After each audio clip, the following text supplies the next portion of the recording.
World leaders, corporate giants and policymakers have gathered at the Swiss Alps for the 56th annual meeting of the World Economic Forum in Davos, one of the most closely watched global gatherings of the year. Glory Agbo reports. From heads of state to tech titans, the lineup is historic. Around 400 top political leaders and more than 60 heads of government are present, alongside nearly 850 chairs and chief executives and dozens of innovators shaping global tech and finance.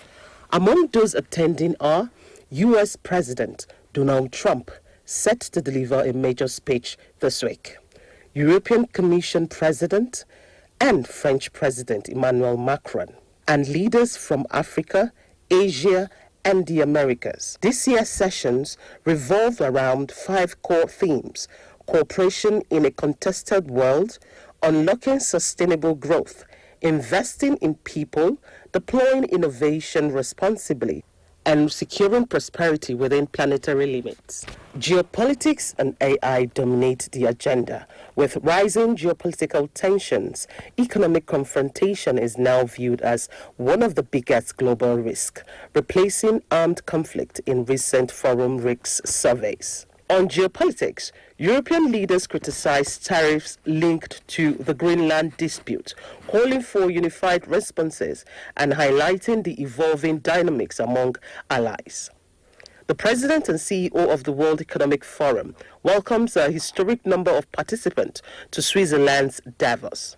We are convening at such a consequential moment for the world, when geopolitical developments are fast-moving, when long-standing trade and economic architectures are being redrawn, and when technological forces are reshaping our industries and societies. We are standing at the start of a new reality. Critics of Davos argue that despite the high-profile talks, what is lacking is concrete action on inequality, climate change, and inclusive growth. Still, for many attendees, from nation-states to private enterprises, Davos remains the premier stage to shape global priorities for the year ahead. Glory Agbo, NTA News.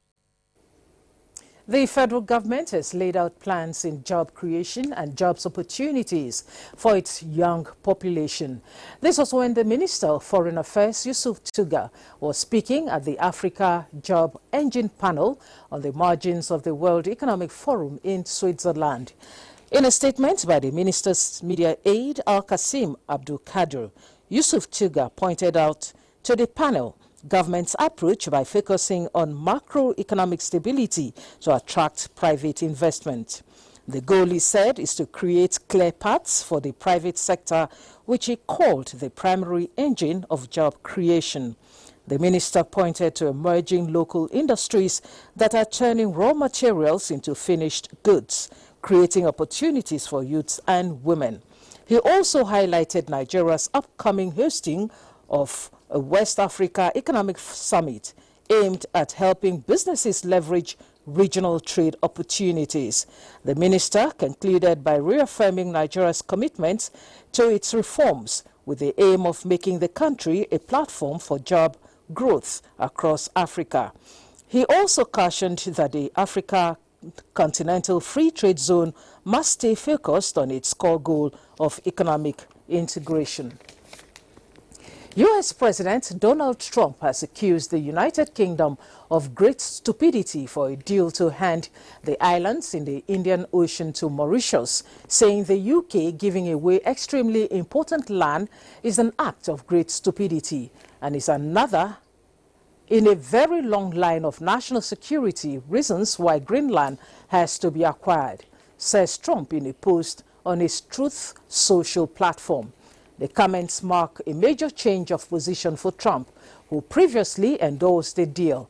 The agreement will see Britain hand back the archipelago to its former colony and pay to lease a key US-UK military base on Diego Garcia, the largest island.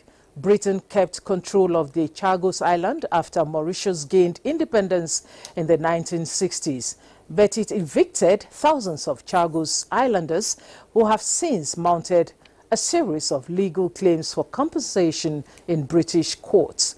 In 2019, the International Court of Justice recommended that Britain hand the archipelago to Mauritius after decades of legal battles. A Belgian court is set to decide whether the only surviving suspect linked to the 1961 killing of Congolese independence leader Patrice Lumumba should stand trial, reopening one of the darkest chapters of Belgium's colonial past. Gloria Agbo reports.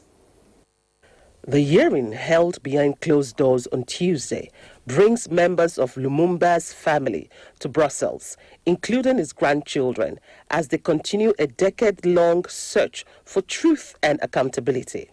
The family has pressed Belgian authorities for the past 15 years to acknowledge what they describe as official complicity in the murder of the Congo's first democratically elected prime minister.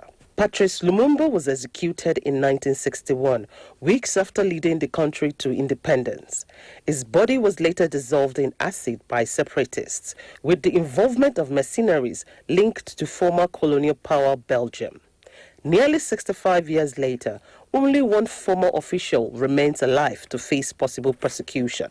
That man is Etienne Davignon, now 93 years old, a former European commissioner who was a junior Belgian diplomat at the time of Lumumba's killing.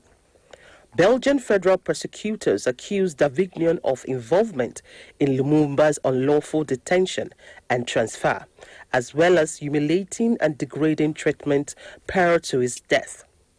Davignon has consistently denied any role by Belgian authorities in the assassination.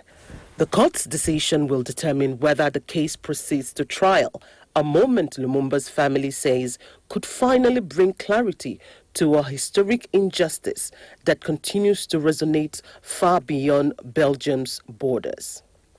In another development, this time East Africa, 1 year after the United States cut foreign aid, Malawi's healthcare system is facing a deepening crisis, with HIV treatment disrupted, reproductive health services collapsing, and vulnerable communities left exposed. The effects are being felt nationwide. The Family Planning Association of Malawi, a key provider of sexual and reproductive health services, is now on the brink of collapse after losing U.S. funding. In rural communities, the consequences are visible and immediate. Because we know we are likely to lose out on all the successes that we have registered over the years. Health experts warn that the crisis goes beyond family planning. The U.S. decision to slash foreign aid in January 2025 has sharply reduced HIV treatment programs, undoing years of progress against AIDS. Malawi, where more than 1 million people live with HIV, relied on the United States for around 60% of its HIV treatment funding. Healthcare providers warn that treatment interruptions, growing stigma, and strained public hospitals are placing thousands of lives at risk. Beyond Malawi, researchers estimate that hundreds of thousands of preventable deaths worldwide may be linked to the dismantling of U.S. foreign aid, undermining efforts to combat HIV, malaria, and tuberculosis in some of the world's poorest regions. Gloria Agbo, NTA News. Meanwhile, Denmark has expressed readiness to deepen collaboration with Nigeria in the area of maritime development as it plans to enhance the $1.2 billion port investment in the country. The Danish ambassador to Nigeria, Jens Olbach Hansen, disclosed this in Abuja at a meeting with the Minister of Marine and Blue Economy, Adegboyega Oyetola, and top management officers of the ministry. Chukwunonso Nwabweze reports. Nigeria's extensive coastline, vast inland waterways, and its strategic geographic location no doubt provide unique opportunities to harness maritime trade, fisheries, aquaculture, tourism, as well as regional integration. This visit to the Ministry of Marine and Blue Economy by the Ambassador of Denmark to Nigeria, Jens Ole Bach Hansen, is not only to deepen the already existing investment partnership with Nigeria, but to also explore other opportunities inherent in Nigeria's maritime sector. We have a lot on offer, as do you, so I think it would be mutually beneficial and a win-win for your ministry, our embassy, our maritime authorities in Denmark, and in the end for our two great countries who have so much in common. Oyetola, while lauding Denmark's support towards Nigeria's emergence as council member of the International Maritime Organization, highlighted the ongoing reforms within the marine and blue economy sector, as well as areas of collaboration with Denmark and other prospective investors. We have about 28 coastal states. These states are linked by sea, and so the significance of water transportation is very huge. So investment in the area is both profitable and sustainable. Part of our own contribution to food security is to increase the possibility of local production of fish. So we're looking at opportunity for collaboration to increase the local production. While discussions are open in some key areas of mutual interest, the ambassador further pledged to facilitate meetings with Danish investors in the sector to bolster partnership that will strengthen Nigeria-Denmark relations. Chukunonsonwapweze, NTA News.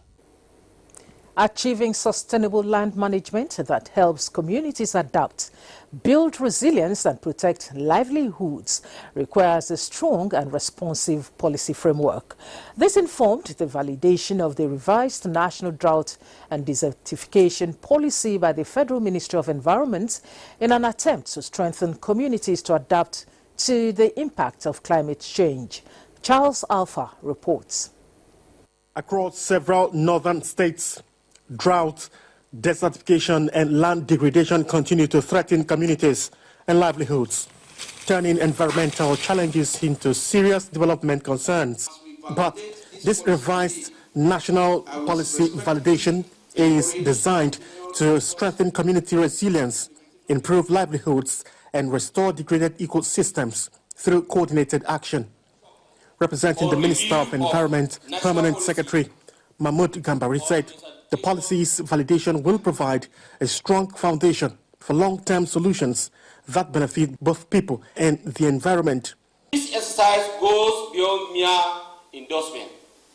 It is about identifying gaps and refining approaches to ensure that final document is practical, inclusive, and capable of delivering measurable results.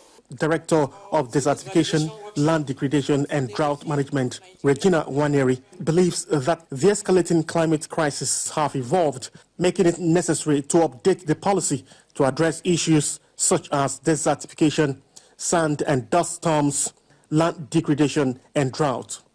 The old copy was produced since 2007. And between 2007 and now, a lot must have taken place. We have emerging issues. We have gaps, that cannot cover what we have at the moment.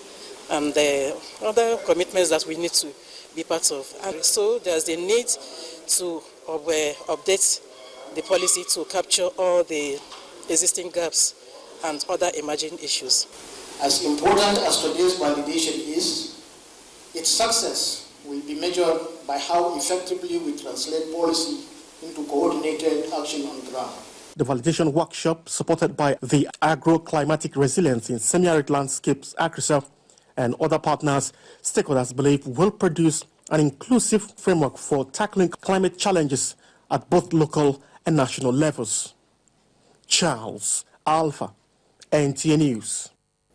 You're watching the news on NTA International. It's time for a break. Welcome back. Cocoa producing countries in Africa are facing challenges on how to export and sell their produce as the demand from European nations dropped since the beginning of 2026. This is coming as the price of the bean dropped to as low as $5,000 per ton, the lowest in recent times. Let's join Musa Babaliu for details. When you talk about chocolate, you are at the same time talking about cocoa, which makes up about 90% of its raw material. The global business of chocolate confectionery stood at more than $140 billion as of 2025. Farmers in Africa are major players in chocolate business, are the world's largest producers of the raw material, cocoa. It is estimated that farmers produce around 70% of the world's cocoa. This figure is primarily driven by West African countries, with Cote d'Ivoire, Ghana and Nigeria alone accounting for about 60% of global production. However, the situation in 2026 has become worrisome for farmers, merchants and middlemen alike. Demand for cocoa has dropped significantly, leading to stagnation of beans in warehouses and ports across West Africa. The International Cocoa Organization had earlier forecast a global surplus for the 2025-2026 season, ranging from 29,000 to 250,000 metric tons, the first in 4 years. The optimism stems from better weather in West Africa, where farmers report higher pods, with some around 7% above the 5-year average, and trees are beginning to flower for the mid-season harvest. So yes, those are the ripple effects of the sudden increase in the value of cocoa beans in Nigeria. Nigeria earned 3.63 trillion naira from cocoa export over a 1-year period, according to data released by the National Bureau of Statistics. In the first quarter of 2025, Nigeria exported raw cocoa beans worth 1.32 trillion naira, followed by 485.5 billion naira in the second quarter. Musa Baba Aliyu, NTA News. The presidency of Bola Ahmed Tinubu is working to ensure the smooth conduct of a national census that will be credible and acceptable. The Minister of Information and National Orientation, Mohammed Idris, reassured when he received management of the National Population Commission led by the chairman Aminu Yusuf during a courtesy visit. Saliru Abdullahi Gwanara reports. Nigeria's growing population has increased the demand for demographic data to boost national development. This interaction is keeping the dream for another census alive, as the government spokesman assured that the ministry he's supervising will remain worthy and committed to the task of propagating government activities, including the conduct of a transparent census. The consensus here by these stakeholders is that the delay to conduct a census is not a denial, but part of government plan to make sure that every Nigeria is accountable for on a national database. It can only be doing your administrative matters there. The international community and people from the country are waiting for that vital legal part of the processes, and that is the national proclamation by the President and Commander-in-Chief. He is the only one that can do that, not the chairman, not any minister. So we await Mr. President for that proclamation. And I'm aware that Mr. President is working and putting all things together to ensure that this census happens at a time that it will be so credible for Nigerians and the international community to trust. And this is exactly what he is going to do. Beyond census preparation, the Commission continues to execute population-related activities that are fundamental to governance, planning, and sustainable development in Nigeria. With barely a month in office, the chairman is intensifying advocacy drive to seek support and collaboration with relevant stakeholders, particularly the public media, to promote national awareness pending the time a national census will be conducted. In Abuja, Salihu Abdullahi Gwanara, NTA News. In the meantime, motorists nationwide are set to benefit from improved high-quality road infrastructure. A development expected to boost economic activities and enhance national prosperity. Usman Zubairu reports that this assurance was reiterated during a national media tour organized by the Federal Ministry of Works to assess the progress of ongoing road projects across the Northwest region. The national media tour cutting across the 6 geopolitical zones is aimed at showcasing and evaluating ongoing federal road projects while highlighting achievements under President Bola Ahmed Tinubu's renewable agenda. The inspection focused on the commissioning of emergency intervention routes as well as engagement with the media, engineers and local stakeholders. During the tour, the team visited Section 2 of the Abuja-Kaduna-Kano Expressway, an ongoing project funded through direct tax intervention. Work on the section is progressing steadily and is expected to be completed by the end of 2026. They have tried their best. They want to make the road active for us. So we thank God for government as they remember the road for us for now. We want to appreciate this effort along Abuja-Kaduna. I can assure you in the next 1 year or two, that will be a thing of the past. Other projects inspected include construction of the Kaduna Western Bypass toll carriageway, which has reached 28% completion. The completed 4.5 kilometer Tapansani Road in Makafi local government area, the construction of the Busasa-Jos Road via Turunku, and the dualization of the Zaria-Funtua-Gusau-Sokoto Road section, one among key federal roads. Thank His Excellency President Bola Ahmed Tinubu, as well as the Minister of Works Engineer Dave Uweze-Mayi, for the wonderful job they are doing in Northwest. We've never had this much.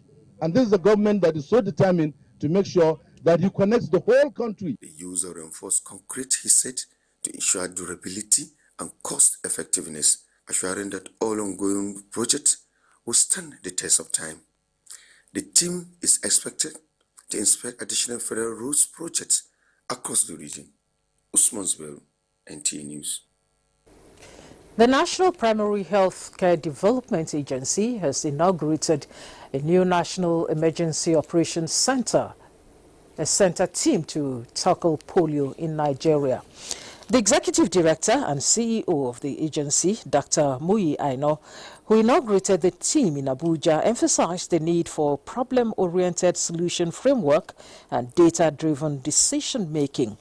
The 36-member team, led by Dr. Audu Musa Idowu, Dr. Diola Oluwatoyin, and Dr. Shino Alade Shawe, is expected to deliver effective responses and focus on actions and results. The NEOC, established in 2012, serves as the central hub for managing and coordinating polio eradication activities. Dr. Aino stressed the importance of structure, mindset and collaboration, and clarified that outputs and decisions will be routed back through technical working groups, reinforcing accountability and feedback loops. Nigeria has made significant progress in polio eradication, with a 35% decrease in CVPV2 detections in 2025 compared to 2024. The country aims to interrupt circulating variant type 2 poliovirus CVPV2 by 2026, with support from the World Health Organization and other partners. We want to re-empower the NEOC to do what an NEOC should do, which is a delivery unit. There's a command and control structure for any emergency response. And so we're re-centralizing decision-making for the polio program at the NEOC. All of us will weigh in. All of our institutions have capabilities and contributions to make. All of our friends and other working group members, will provide input. But the decision making for the polio program will sit in the NEOC. Well, let me say clearly that, of course, there will be challenges along the line. But with teamwork, dedication, we will get there. We are assuring you this morning that we are going to work as a team based on the guides of this reforming. Strong accountability, data-driven decision-making, more presence in the fields, and acknowledging local innovations to be able to achieve our interventions. The Federal High Court has ordered Independent National Electoral Commission to recognize and publish names of candidates forwarded to it by the National Chairman of the African Democratic Congress, ADC, Senator David Mark, in respect of the 21 area councils in Abuja. Justice Mohammed Umar gave the order while delivering judgment in a suit filed by 17 candidates of the ADC, challenging the refusal of INEC to give them electronic access to enable them contest for elective positions in the forthcoming area council's election. Justice Umar held that the evidence provided by the plaintiffs was credible enough for him to attach a more probate value, adding that the plaintiffs also proved their case beyond a reasonable doubt to earn the reliefs sought in their originating summons. He subsequently issued an order directing INEC to recognize and publish the names of the plaintiffs as candidates of the ADC for the various positions the plaintiffs contested for in the substitution primary election of the ADC preparatory to the 2026 FCT Area Council elections.